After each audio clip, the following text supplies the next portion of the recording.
হাসিনের যে মহা দুর্নীতি, একেবারে গ্যালাক্সি সমান দুর্নীতি, এটা ছাড়া আর কোনো বক্তব্যই খুঁজে পায় না। তারা মালয়েশিয়ার এক ব্যাংক থেকে সেই 500 কোটি ডলার তুলে নেওয়ার অভিযোগ রয়েছে। কারণ এগুলো সবই হচ্ছে শেখ হাসিনার এক একটা বিভৎস দুর্নীতির চিত্র।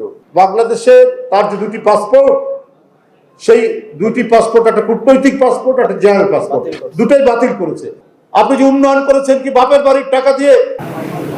আমি এখানে ভাবছিলাম যে কি কথা বলবো, কেমন ভাবে আমার বক্তব্য উপস্থাপন করব।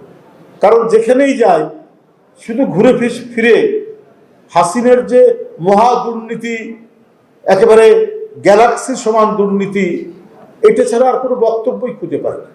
এবং দুর্নীতির যে বিভিন্ন ডাইমেনশন, দুর্নীতির যে বিভিন্ন মডেল, কোন মডেলটা ধরে কথা বলবো? তার ভাগনা ভাগ্নি, ছেলে মেয়ে, কোনটা ধরে কথা বলবো? রূপপুর পারমাণবিক প্রকল্প রাশিয়ার সাথে চুক্তি করেছে 500 কোটি টাকা শেখ হাসিনা, তার ছেলে সজীব জয় এবং তার যে ভাগ্নি, সে আবার ইংল্যান্ডের এমপি এবং সিটি এমপির দায়িত্বে। তারা মালয়েশিয়ার এক ব্যাংক থেকে সেই 500 কোটি ডলার তুলে নেওয়ার, আত্মসাৎ করার অভিযোগ রয়েছে এবং সুস্পষ্ট। গণমাধ্যমগুলো পড়ে দেখুন,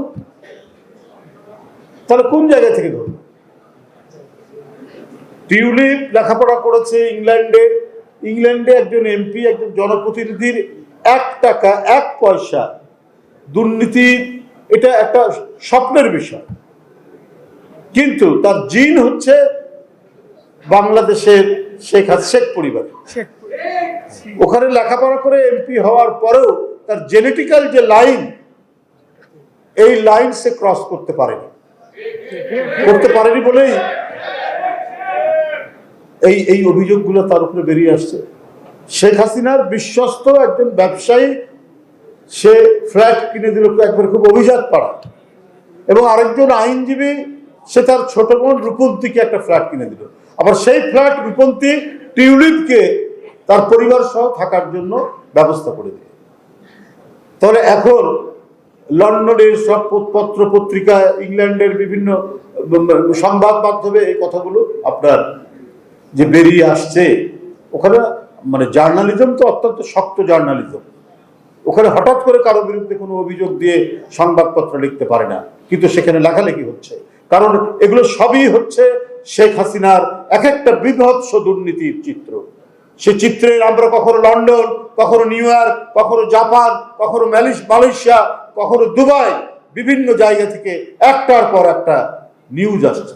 তাই আজকে শেখ হাসিনা কি স্ট্যাটাসে ভারতে আছে এটা কিন্তু বলতে পারছে না। বাংলাদেশে তার যে দুটি পাসপোর্ট, সেই দুটি পাসপোর্ট, একটা কূটনৈতিক পাসপোর্ট, একটা জেনারেল পাসপোর্ট, দুটোই বাতিল করেছে। তারপরে কি স্ট্যাটাস আছে? ভারত কিভাবে তাকে রেখেছে? কোনো উত্তর দিতে পারছে না, কোনো ব্যাখ্যা দিতে পারছে না। দেবেন কি করে? এত বড় ভয়ঙ্কর দুর্নীতিবাদ, তাকে যে আশ্রয় দিচ্ছে ভারত, তাহলে কিসের ভিত্তিতে? তার কোনো উত্তর নেই।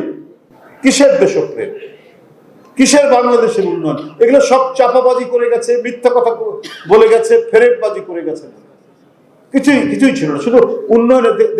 আপনারা দেখেছেন যে তার মধ্যে কোনো ধরনের ইয়ে নেই, কি বলে যে কোনো রাজনৈতিক আদর্শের কোনো কথা নেই। আমি উন্নয়ন করেছি, তো উন্নয়নের মধ্যে দিয়ে তো টাকা পাচার করা যায়, লুট করা যায়। আপনি যে উন্নয়ন করেছেন কি বাপের বাড়ির টাকা দিয়ে? আপনি হাজার হাজার কোটি টাকা, হাজার কোটি ডলার, লাখ কোটি ডলার আপনি বিদেশ থেকে নিয়ে এসছেন। নাম কয়েকটা লোক দেখানো উন্নয়নের নামে আপনার যে টাকা পাচার করেছেন সেটা তো বলেননি কথা। মানুষ তো সেটাই জানে। যাই হোক, একবারই আর সময় নেই। আমি আপনাদেরকে ধন্যবাদ জানাচ্ছি।